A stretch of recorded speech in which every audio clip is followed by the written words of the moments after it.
Welcome back बच्चों। सो trachea के बारे में डिस्कस कर रहे थे। अगेन कंटिन्यू कर लेते हैं ट्रैकिया से। ओके बेटा, वेलकम अगेन।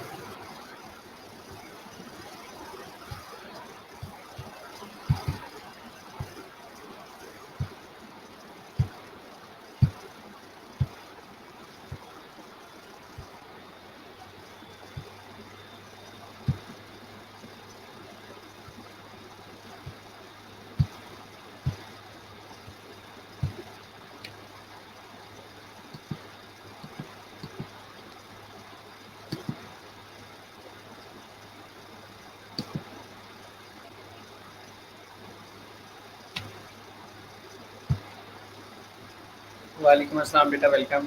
ओके, मैं आपको बता रहा था कि जो ट्रैकिया होता है, इसकी जो मिडल लेयर होती है उसके अंदर stratified ciliated columnar epithelium present होती हैं।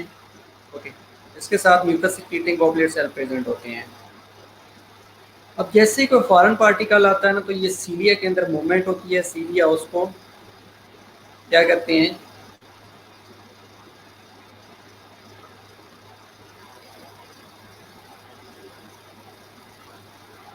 एक्सपेल आउट करवाते हैं, टूवर्ड्स एक्सटीरियर मूव करवाते हैं। और साथ में गॉबलेट सेल्स होते हैं, लोग म्यूकस सेक्रेट करते हैं। तो ये कोई भी फॉरेन पार्टिकल जाता है तो उसको ट्रैप कर लेते हैं, डेंस कर लेते हैं। लेकिन जो क्रोनिक सिगरेट स्मोकर्स होते हैं ना, उनके अंदर ये जो सिलिएटेड कॉलमनार एपिथेलियम है, ये डिस्ट्रॉय हो चुकी होती है। That was converted into pseudo stratified epithelium. तो ये सोडो स्ट्रेटिफाइड एपिथेलियम के अंदर कन्वर्ट हो जाती है। That is a non functional epithelium, that is non functional lining of the trachea. उस रिजल्ट में उनको कफ नहीं हो रही होती। अगर कोई इनिशियल स्टेज में सिगरेट स्मोक करता है, जैसे ही वो स्मोक फॉरेन पार्टिकल के तौर पे ट्रेकिया के ऊपर एक्ट करता है, तो वो कफ रिफ्लेक्स को ट्रिगर कर देता है और पेशेंट्स को या पर्सन को कफ होने लग जाती है। अब ये नेक्स्ट स्लाइड है, उसके ऊपर देखिएगा कि गॉबलेट सेल किस तरह में म्यूकस सेक्रेट कर रहे होते हैं और साथ में जो सीलिया है वो किस तरह इसको एक्सटीरियर की तरफ मूव करवा रहे होते हैं। अब ये जो आपको वाइट प्रोजेक्शन ऊपर नज़र आ रही है, ये बेसिकली सीलिया है। और ऊपर वाली जो आपको फिगर नज़र आ रही है, उसके अंदर म्यूकस सेक्रेटिंग गॉबलेट सेल पड़े होते हैं और ये म्यूकस सेक्रेट करते हैं। म्यूकस सेक्रेट होते होते ये अपर लेयर तक पहुंचता है। जैसे ही कोई फॉरेन पार्टिकल आता है तो ये लेयर उसको ट्रैप कर देती है।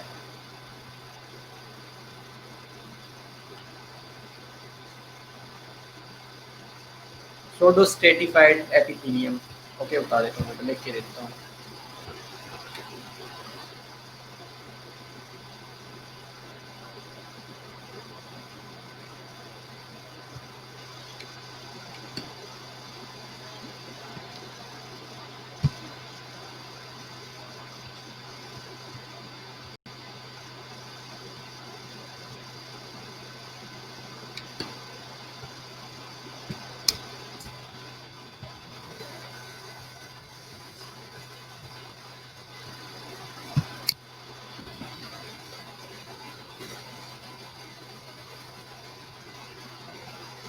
सोडो stratified.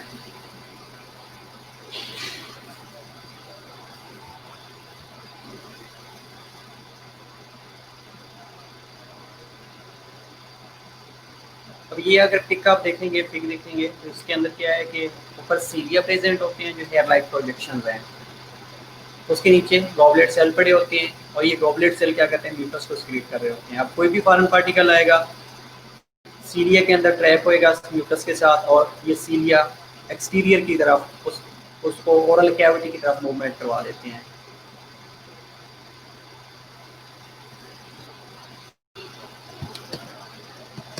Instead of that blood supply हो रही होती है, नर्व सप्लाई और लिम्फेटिक ड्रेनेज हो रही होती है। मैंने पहले भी आप लोगों को बताया कि एक तो एरोलर टिश्यू के थ्रू हो रही होती है, दूसरा इसके अंदर जो आर्टीरियल ब्लड सप्लाई आ रही होती है वो इंफीरियर थायराइड और ब्रोंकियल आर्टरी से आ रही होती है। और जो वेनस रिटर्न है, सीम, ये जो आर्टरी होती हैं that will be converted into veins. Inferior thyroid when के अंदर जा रही होती है वेनस रिटर्न, और वो ब्रेकियोसेफेलिक वेन के अंदर डालती है। और ब्रेकियोसेफेलिक राइट एट्रियम के अंदर ड्रेन कर देती है। और जो नर्व सप्लाई है सोडो स्ट्रेटिफाइड एपिथेलियम बेटा ये नॉन फंक्शनल लेयर होती है उन पेशेंट्स के अंदर जो क्रोनिक सीवियर स्मोकर होते हैं। ये जो सीलिया है ये डैमेज हो जाता है, इसलिए इसको सोडो स्ट्रेटिफाइड कहा जाता है। ठीक है, सिंपैथेटिक और पैरासिम्पैथेटिक नर्व सप्लाई हो रही होती है। पैरासिम्पैथेटिक जो नर्व सप्लाई है वो लरेंजियल नर्व के थ्रू आ रही होती है और वेगल नर्व के थ्रू आ रही होती है। और जो सिंपैथेटिक सप्लाई है वो गैंग्लिया से आ रही होती है। सिंपैथेटिक गैंग्लिया कह सकते हैं, सुपीरियर गैंग्लिया कह सकते हैं। अब ये क्या करता है कि जो पैरासिम्पैथेटिक सप्लाई है वो ट्रेकिया को कंस्ट्रिक्ट करवाती है और सिंपैथेटिक जो सप्लाई है वो डायलेट करवाती है। अब मैंने पहले भी आप लोगों को बताया कि ट्रेकिया के अंदर ट्रेकियस मसल प्रेजेंट होते हैं that are connected with autonomic nervous system. Autonomic nervous system की सिंपैथेटिक और पैरासिम्पैथेटिक डिवीजन होती है। अब जो सिंपैथेटिक डिवीजन है वो ट्रेकिया को डायलेट करवाती है और जो पैरासिम्पैथेटिक डिवीजन है वो ट्रेकिया को कंस्ट्रिक्ट करवा देती है। Got it? ये डिफरेंस है।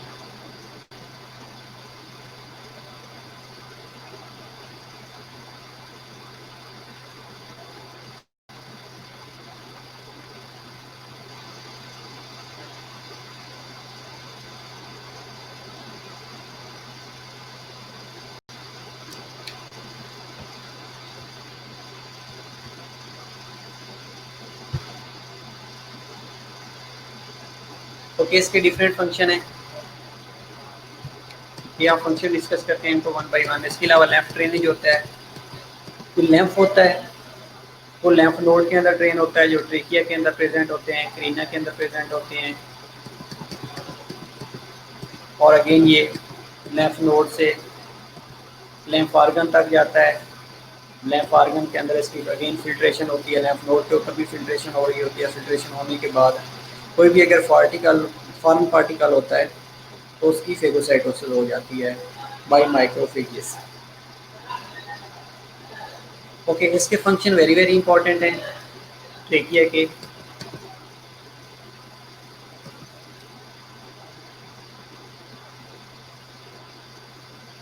पहली चीज़ ये है कि सपोर्ट और पेटेंसी है।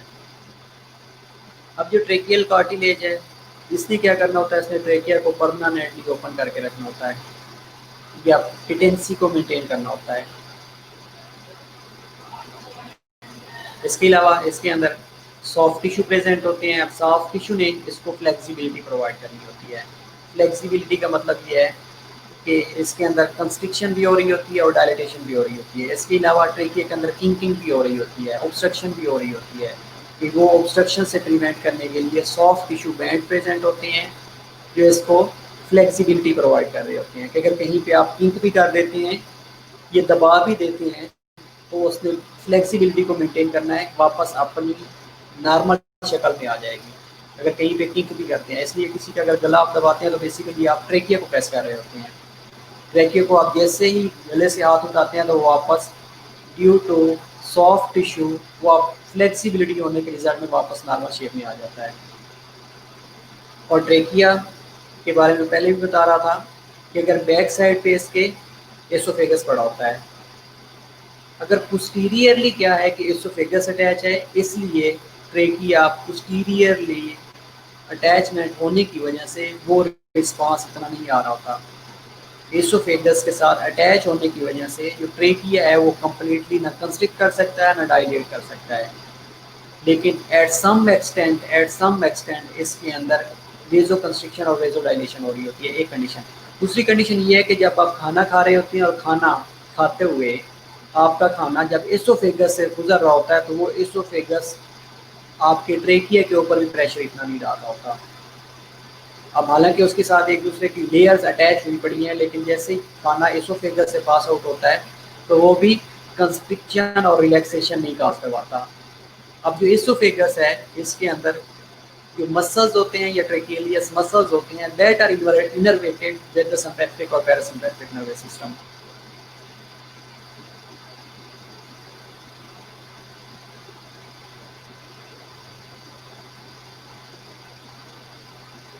अब अगर कहीं पे क्वेश्चन आ जाता है कि वो कौन से मसल्स हैं जो कि ट्रेकिया के डायमीटर को कंट्रोल कर रहे होते हैं। हमेशा याद रखिएगा कि ट्रिकेलियस मसल, TRACHEALIS, ट्रिकेलियस मसल्स वो मसल्स हैं जो कि ट्रेकिया के डायमीटर को कंट्रोल कर रहे होते हैं। इसलिए इवन के एसोफेगस के साथ ये पोस्टीरियरली अटैच हुई होती है, पोस्टीरियरली एसोफेगस के साथ ट्रेकिया अटैच हुआ पड़ा होता है, लेकिन वाइल स्वॉल्विंग, ड्यूरिंग स्वॉल्विंग जो ट्रेकिया है उसके अंदर रिलैक्सेशन या कंस्ट्रिक्शन नहीं होती। इसके अलावा इसके अंदर म्यूकोसिलरी एक्सीलेटर प्रेजेंट होता है।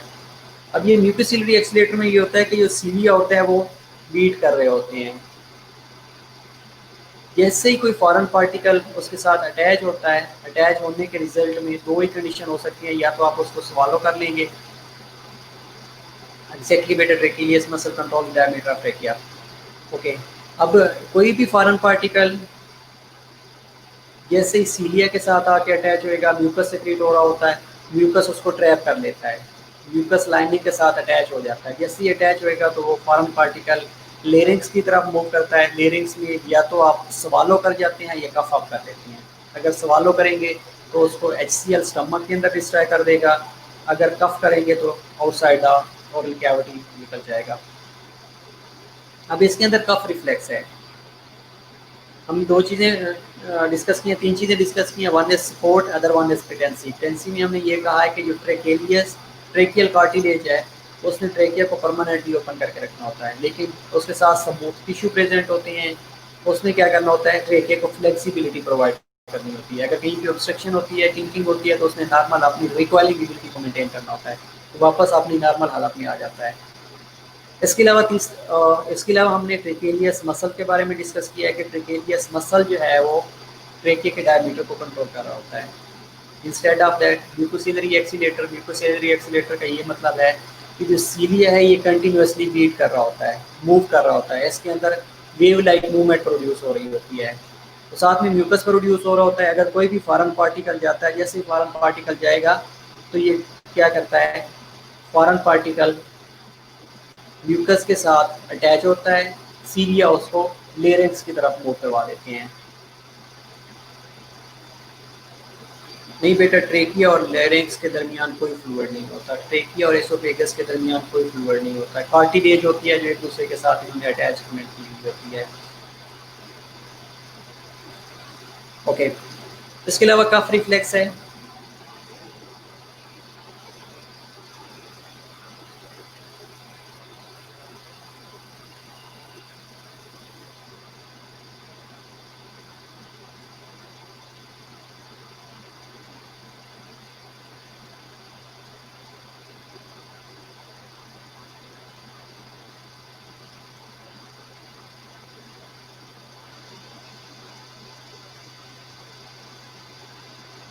Okay.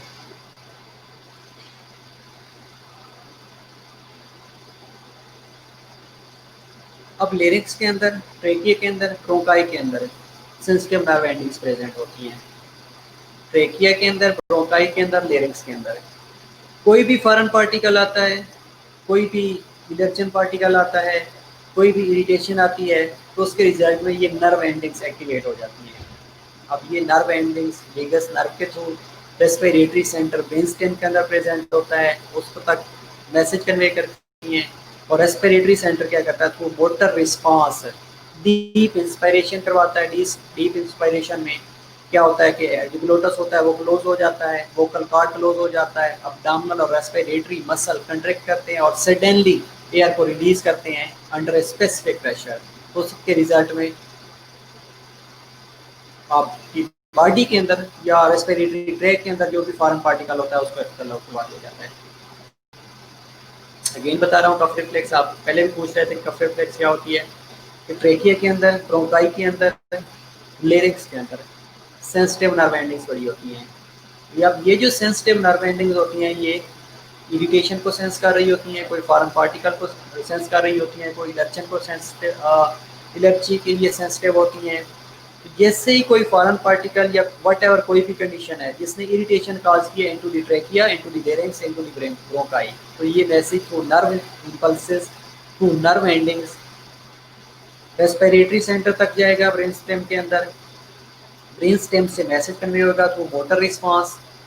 आपने डीप इंस्पायरेशन करनी है, डीप इंस्पायरेशन जैसे ही होएगी आपका ग्लोटस क्लोज हो जाएगा, वोकल कॉर्ड क्लोज हो जाएगा। उसके अलावा आपकी अब्डोमिनल और रेस्पिरेटरी मसल कंट्रैक्ट करेंगे। जैसे ही कंट्रैक्ट करेंगे तो फोर्सफुली एक्सपेल्शन ऑफ एयर होएगी। उसके साथ म्यूकस एज वेल एज वो जो फॉरेन पार्टिकल्स था वो आपकी ओरल कैविटी से एक्सपेल आउट हो जाएगा, एक्सपेक्टोरेट हो जाएगा, एक्सपेक्टोरेशन हो जाएगी। ओके। इसके अलावा वार्मिंग और ह्यूमिडिफिकेशन और फिल्ट्रेशन कर रहा होता है ट्रेकिया, जिस तरह नोज के अंदर हो रहा होता है, same condition with the trachea as well. यहाँ पे भी वाटर वेपर कम्युलेट हो रहे होते हैं, एयर सेचुरेट हो रही होती है, बॉडी टेम्परेचर के ऊपर पहुँच रही होती है। उसके बाद ये नीचे लंग्स की तरफ मूव कर रही होती है, ब्रोंकाई ब्रोंक्यूल्स की तरफ मूव कर रही होती है। इस पेज को 2 मिनट लेने पढ़ लें। इसमें कोई क्वेश्चन है, इस चीज़ की समझ नहीं आई तो लेट मी नो।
ओके, पढ़ लिया बच्चों? इसमें कोई क्वेश्चन हो?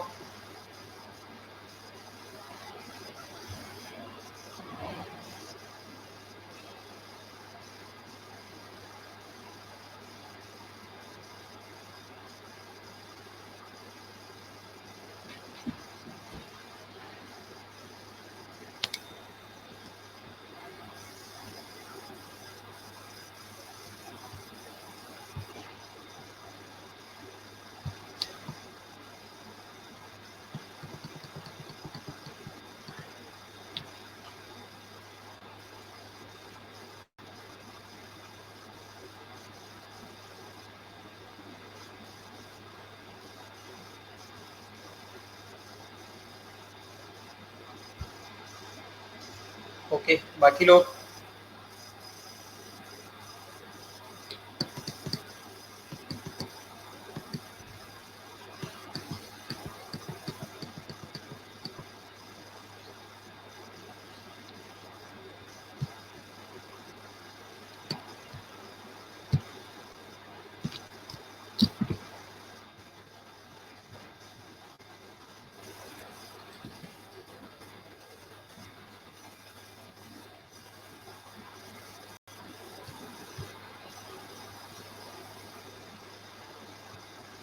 ओके, सिंक्रोनाइज मीन मत बेटा सेम टाइम पे सिमल्टेनियसली अगर वर्क कर रहे हैं तो।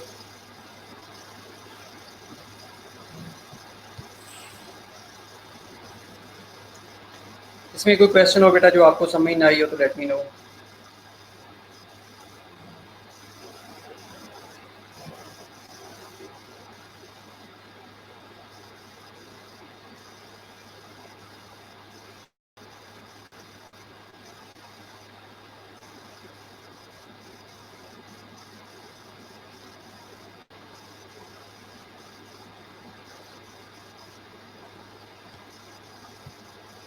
ओके, नेक्स्ट हम डिस्कस करने लगे हैं लंग्स के बारे में।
एक मिनट बेटा, ये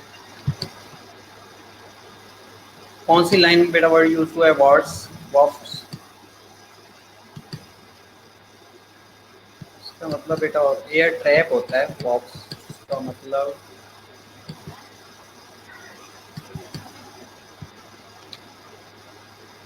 ह्यूमिडिफाइंग का बेटा मतलब होता है तो वाटर वेपर के साथ जब अटैच होती है तो ह्यूमिडिफाई हो जाती है। मॉइस्चराइजेशन भी इसको कहा जाता है।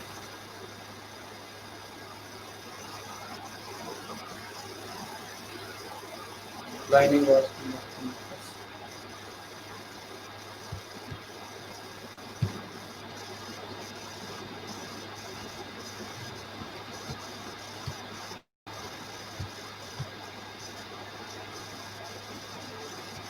ओके बेटा, इसका मतलब है किधर है? अच्छा, membrane lining that walks of the with adherent particle pass out होना होता है बेटा, इसका आई थिंक पास आउट होगा।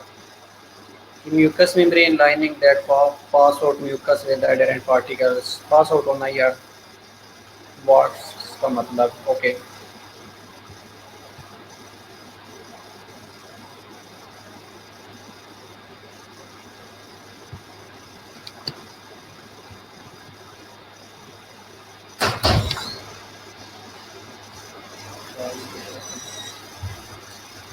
ओके, इसके अलावा कोई क्वेश्चन?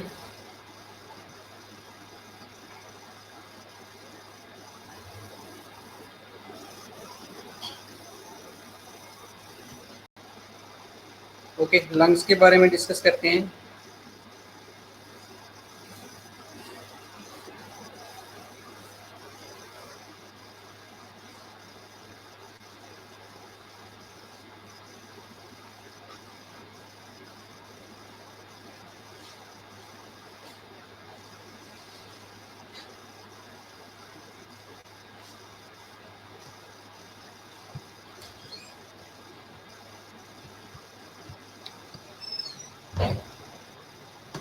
ओके, ह्यूमन बॉडी के अंदर कितने लंग्स होते हैं?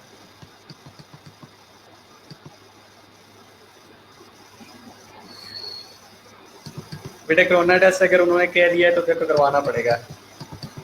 किसी भी गवर्नमेंट हॉस्पिटल में चले जाएं, वहाँ फ्री ऑफ कॉस्ट हो रहा है कोरोना टेस्ट, इसके लिए वरीड ना हो। ठीक है, ओके। 2 लंग्स होते हैं। आर यू श्योर के 2 लंग्स होते हैं? बेटा सोडो स्ट्रेटिफाइड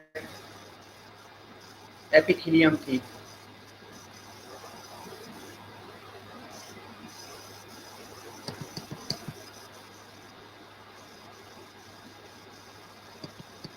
ओके, तो वही होते हैं। ठीक है,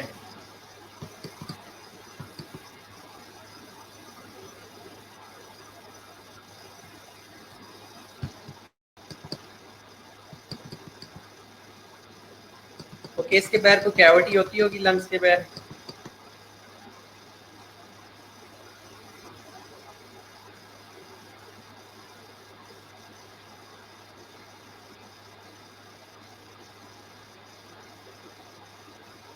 बेटा अभी कुछ पता नहीं है, मंडे या ट्यूसडे को आपको पता चल जाएगा आप लोगों ने कॉलेज आना है या नहीं आना। ठीक है, ओके। प्लूरल कैविटी होती है, वेरी गुड बेटा, ठीक है।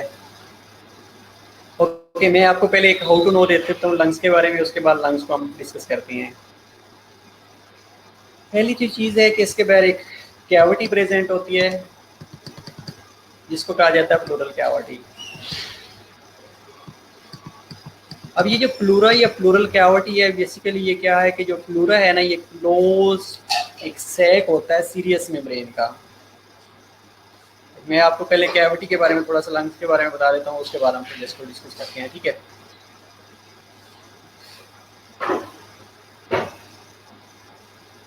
अब इसके अंदर जो प्लूरा होता है, प्लूरा के अंदर small amount of serious fluid होता है।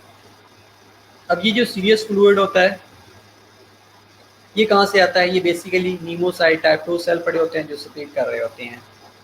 अब ये जो सैक है, ये प्लूरा सैक है, इसको 2 हिस्सों में डिवाइड किया जाता है। One is visceral pleura, other one is parietal pleura. अब जो प्राइटल प्लूरा है ये चेस्ट कैविटी के साथ अटैच होता है, और जो विसरल प्लूरा होता है इसने लंग्स को एडहेयर करके रखा होता है, और लंग्स की जो लोब्स होती हैं उनके साथ इसकी अटैचमेंट होती है, या फिशर्स के साथ। सीरियस फ्लूइड बेटा, serious fluid, SCROUS, serious fluid कहा जाता है उसे। ठीक है, अब जो प्राइटल प्लूरा होता है, parietal pleura inside the chest cavity और थोरेसिक सरफेस के साथ अटैच पड़ा होता है, डायफ्राम के साथ अटैच पड़ा होता है। और जो विसरल प्लूरा होता है इसने लंग्स को कवर किया होता है, और इन प्लूरा के दरमियान, विसरल और प्राइटल प्लूरा के दरमियान अगेन फ्लूइड सेक्रेट हो रहा होता है जिसको प्लूरल फ्लूइड कहा जाता है। अब ये जो प्लूरल फ्लूइड है ये क्या करता है? ये दोनों प्लूरा जब आपके लंग्स इनहेलेशन और एक्सहेलेशन के दरमियान डायलेट और कंस्ट्रिक्ट हो रहे होते हैं, तो ये प्लूरा जो है एक दूसरे के ऊपर ग्लाइड कर रहे होते हैं। अब इन ग्लाइड्स करने के रिजल्ट में इनके अंदर फ्रिक्शन प्रोड्यूस होती है। उस फ्रिक्शन को प्रिवेंट करने के लिए इनके दरमियान फ्लूइड सेक्रेट हो रहा होता है, उस फ्लूइड को प्लूरल फ्लूइड कहा जाता है। नीमोसाइट टाइप 2 सेल भी कहा जाता है, एल्वुलर टाइप 2 सेल भी वो के अंदर लिखा हुआ है बेटा। नीमोसाइट टाइप 2 सेल या एल्वुलर टाइप 2 सेल भी लिखा हुआ है, ये दोनों सेम सेल्स होते हैं। ठीक है, ये सीरियस फ्लूइड को सेक्रेट कर रहे होते हैं, ये प्लूरल फ्लूइड को सेक्रेट कर रहे होते हैं।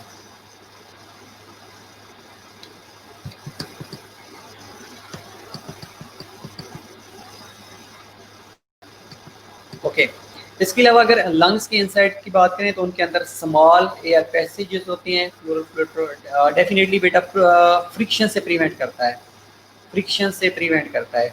प्लूरल फ्लूइड फ्रिक्शन से प्रिवेंट कर रहा होता है। अब ये क्या करता है? ये प्राइटल प्लूरा और विसरल प्लूरा को एक दूसरे के ऊपर ग्लाइड करने में हेल्प आउट करवा रहा होता है, फ्रिक्शन से प्रिवेंट कर रहा होता है ड्यूरिंग ब्रीदिंग। कि जब आप सांस ले रहे होते हैं, या इनहेलेशन और एक्सहेलेशन हो रही होती है, तो लंग्स के अंदर डायलिटेशन और कंस्ट्रिक्शन हो रही होती है।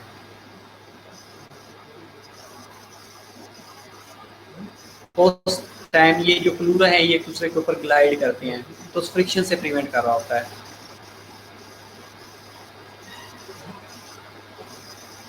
अगर ये फ्रिक्शन खत्म हो जाएगी तो क्या होगा? सरफेस टेंशन बढ़ना शुरू हो जाती है, ब्रीदिंग में प्रॉब्लम आना शुरू हो जाता है।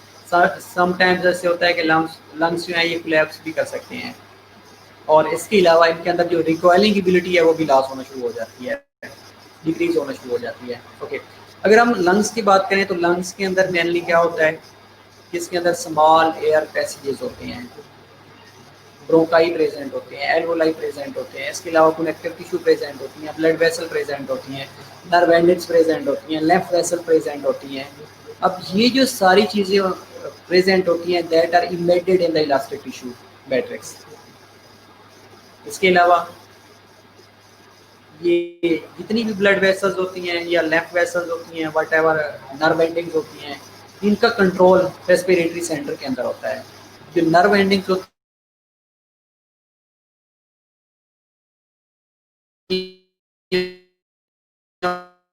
जितनी भी ब्लड वेसल्स हैं, ये अगर कोई भी फॉरेन पार्टिकल आता है तो लैंफ उसको क्या करता है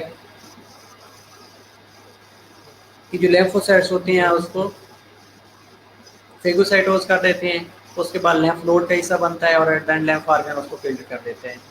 इसके अंदर इंपॉर्टेंट ये है कि पल्मोनरी ब्लड सप्लाई कैसे होती है। अगर आपको हार्ट वाली स्ट्रक्चर याद है जिसमें हमने ये कहा था कि पल्मोनरी सर्कुलेशन होती है तो आप लोगों को मुश्किल नहीं होगा। अब पल्मोनरी जो ट्रंक है that will divide into right और लेफ्ट पल्मोनरी आर्टरी के अंदर डिवाइड होता है जो कि डीऑक्सीजनेटेड ब्लड लंग्स के अंदर ट्रांसपोर्ट कर रही होती हैं।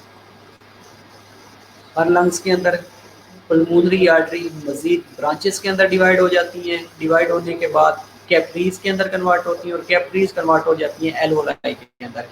अब जो एल्वोलाई और कैपरी वॉल्व्स हैं उनके अंदर single layer of flattened epithelial cell present होती हैं, वहाँ पे जाके गैसेस एक्सचेंज हो रही होती हैं।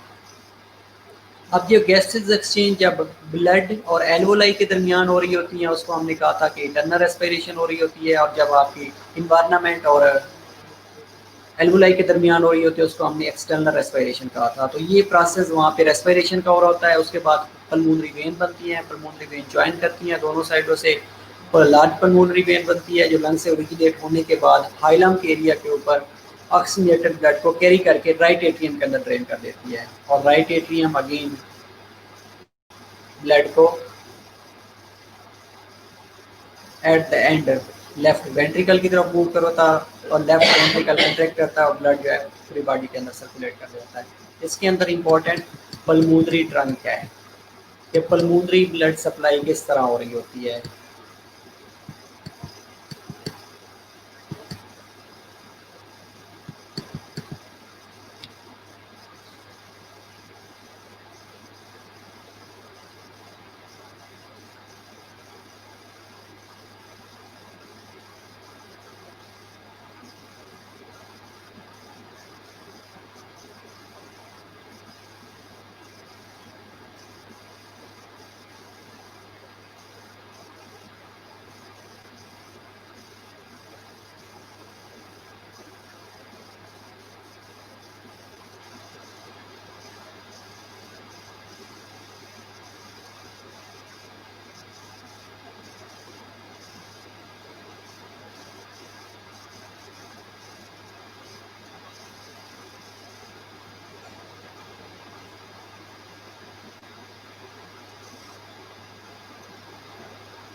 टेस्ट की काफ़ी सारी रीज़न हो सकती हैं, कोई एक नहीं है।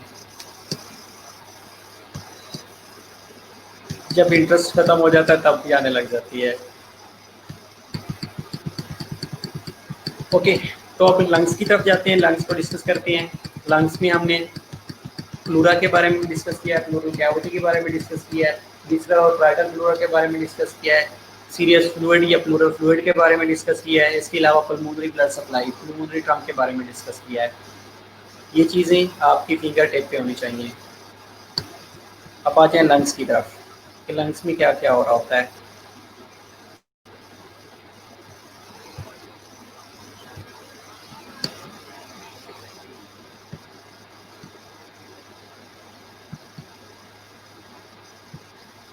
टू लंग्स होती हैं।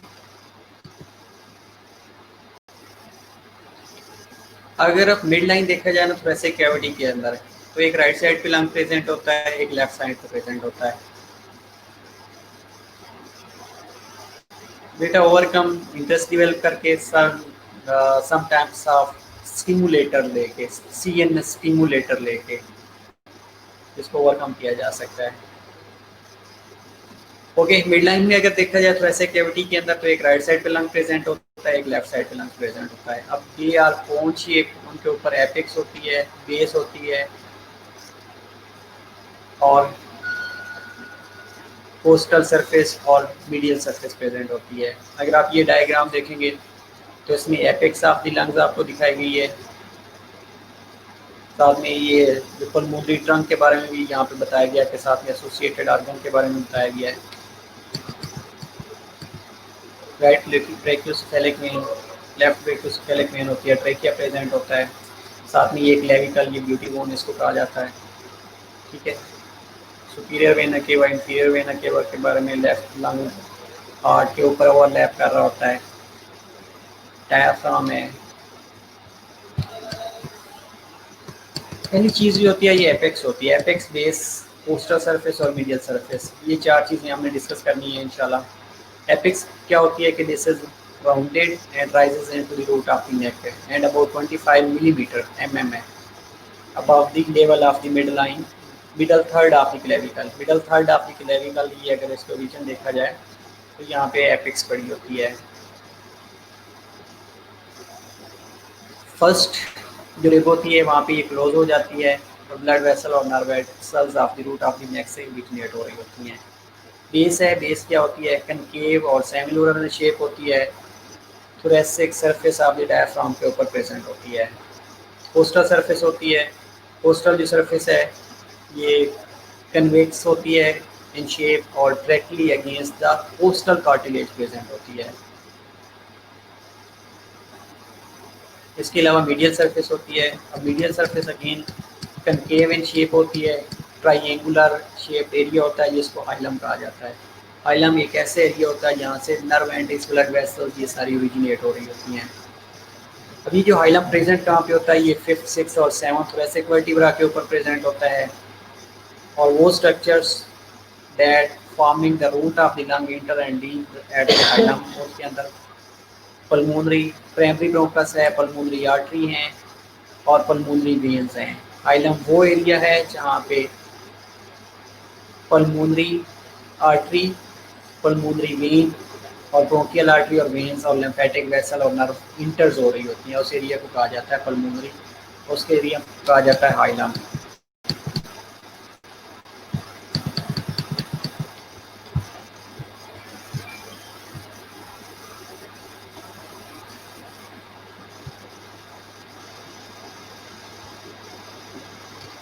इसके अलावा area between the lungs is मीडियस्टेनम,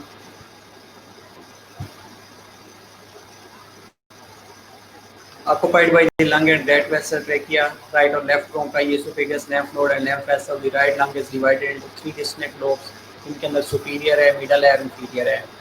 left lung smaller होता है क्योंकि हार्ट ने उसके एरिया को ऑक्यूपाई किया होता है और इसको दो लोब्स के अंदर डिवाइड किया जाता है जिनको इंफीरियर और सुपीरियर कहा जाता है और इनके जो डिवीजन्स होती है बिटवीन द लोब्स उनको फिशर्स कहा जाता है।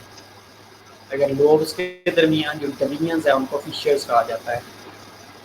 अब याद रखने वाली चीज़ ये है कि जो आपका राइट लंग है उसको 3 लोब्स के अंदर डिवाइड किया जाता है, सुपीरियर, मिडल और इंफीरियर लोब के अंदर, और लेफ्ट लंग जो होता है ये स्मॉलर इन साइज होता है और इसका एरिया हार्ट ने ऑक्यूपाई किया होता है और इसके अंदर 2 लोब्स होती हैं, इंटीरियर, सुपीरियर और इंफीरियर, और डिवीजन बिटवीन द लोब्स उनको कहा जाता है फिशर्स।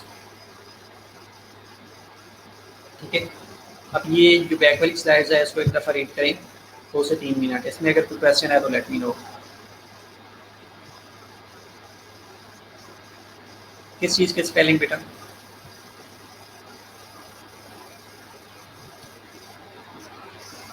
फिशर्स के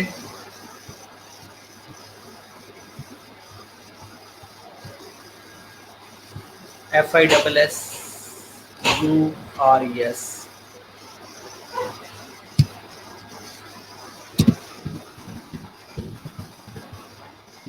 फिशर्स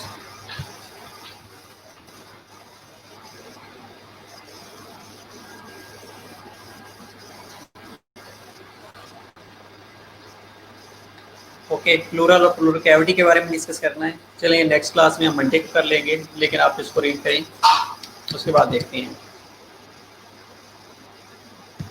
नेक्स्ट क्लास में हम प्लूरा और प्लूरल कैविटी के बारे में डिस्कस कर लेंगे, पल्मोनरी ट्रंक के बारे में अगेन डिस्कस कर लेंगे, ऑक्सीजनेशन कैसे हो रही होती है, देन ब्रोंकाई, ब्रोंक्यूल्स, और इंशाल्लाह right bronchus, left bronchus.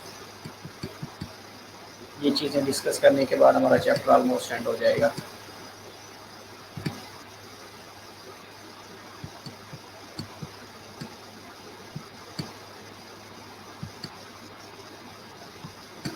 Respiration दोबारा करनी है हम लोगों ने, जो इंटरनल और एक्सटर्नल रेस्पिरेशन हमने की थी, वॉल्यूम और मेरा ख्याल है हमने वो चीज़ें पहले डिस्कस कर दी थी, लंग वॉल्यूम और लंग कैपेसिटीज़।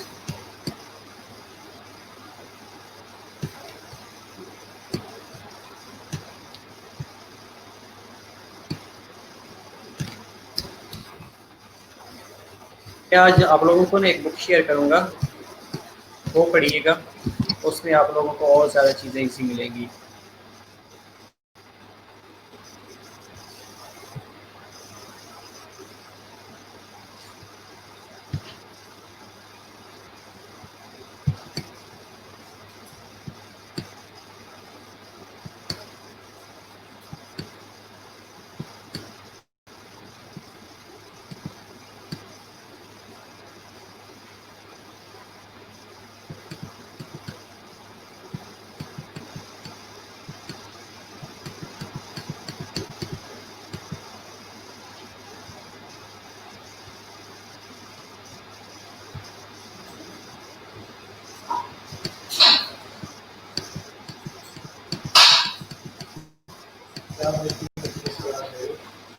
नहीं नहीं, कुछ नहीं, तेरी तरफ नहीं है कुछ भी, टेंशन ना ले।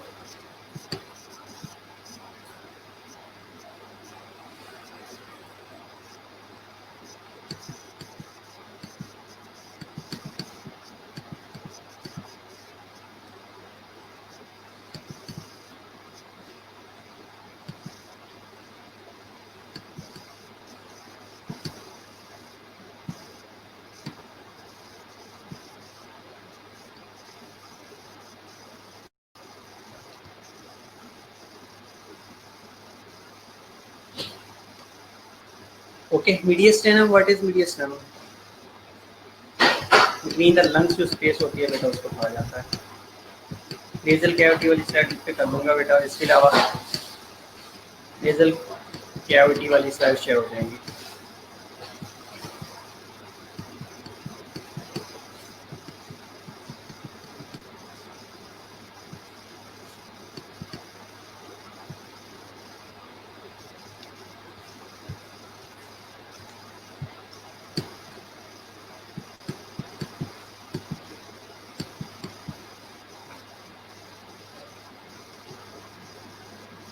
वो एरिया जो लंग्स के दरमियान होता है, ये वो स्पेस जो लंग्स के दरमियान होती है, उसको मीडियस्टेनम कहा जाता है।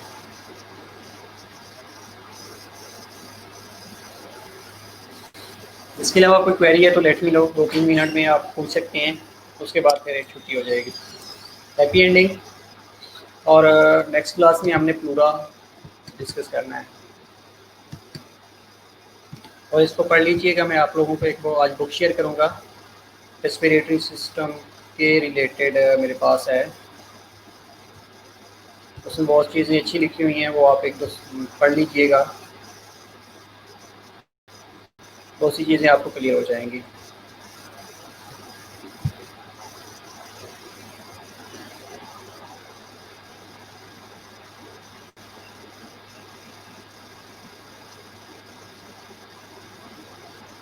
ओके बेटा, वो मैं पेज ढूंढता हूँ, मैंने पेज के ऊपर लिखी हुई थी बुक से गाइडेंस से लेके ना, वो भी मैं शेयर कर दूँगा। बेटा कॉलेज का क्या बताना है मैंने, कॉलेज का ये है कि अभी आपकी प्रिंसिपल के ऊपर डिपेंड करता है, एसओपीज़ अगर डेवलप हो जाएंगे तो आप लोगों को कॉल कर ली जाएगी, अदरवाइज़ आपकी क्लासेस ऑनलाइन कंटिन्यू हैं। जैसे ही आपके सीनियर्स के एग्ज़ाम हो जाएंगे उसके बाद आप लोगों को कॉल कर ली जाएगी।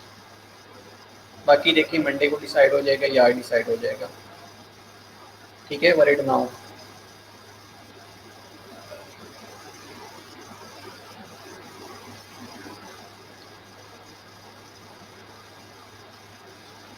ओके, इसके अलावा और कोई क्वेरी हो?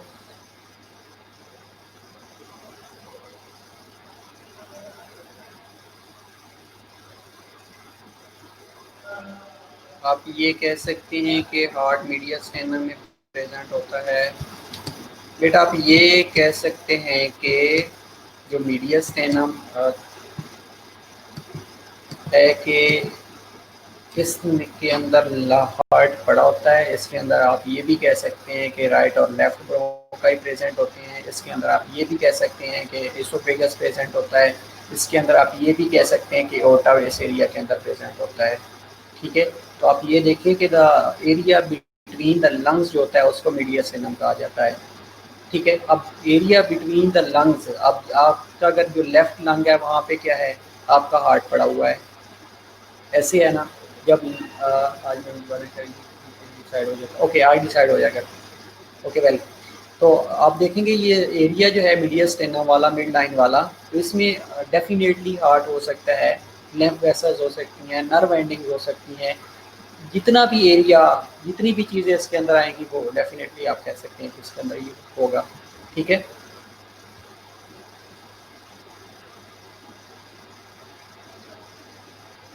इसके अलावा और कोई क्वेश्चन हो बेटा?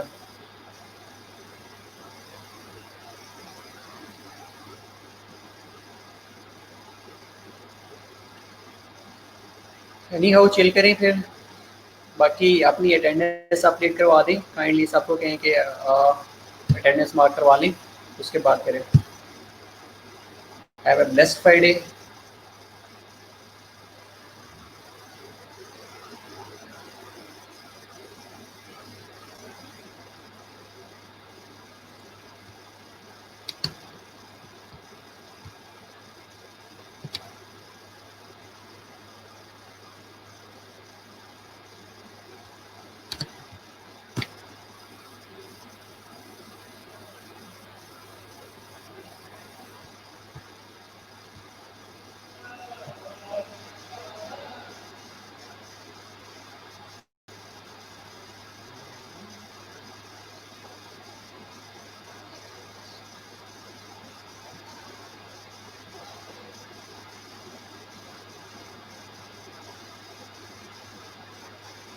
Okay, Nivra beta, thank you very much. Have a blessed day. See you inshallah on Monday at 2 p.m. इसके अलावा अगर कोई भी क्वेरी हो तो आप मेरे से ग्रुप में भी पूछ सकते हैं, किसी चीज़ की समझ ना आ रही हो तो आप पूछ सकते हैं। बाकी मैं आपको एक बुक शेयर कर देता हूँ फिजियोलॉजी की, रेस्पिरेटरी फिजियोलॉजी की है, काइंडली वो देख लीजिएगा। ओके, घर पे तैयारी नहीं होएगी? ओके बेटा, कॉलेज वालों को रिक्वेस्ट करते हैं कि कॉलेज ओपन करवा दें ताकि आप सही तरीके से हॉस्टल में आके पढ़ सकें। ठीक है,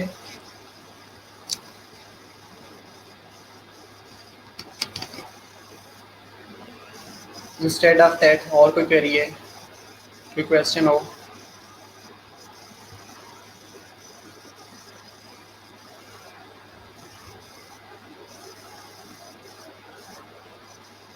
ओके बेटा, आज इंशाल्लाह फिर डिसाइड हो जाएगा, नथिंग टू वरी।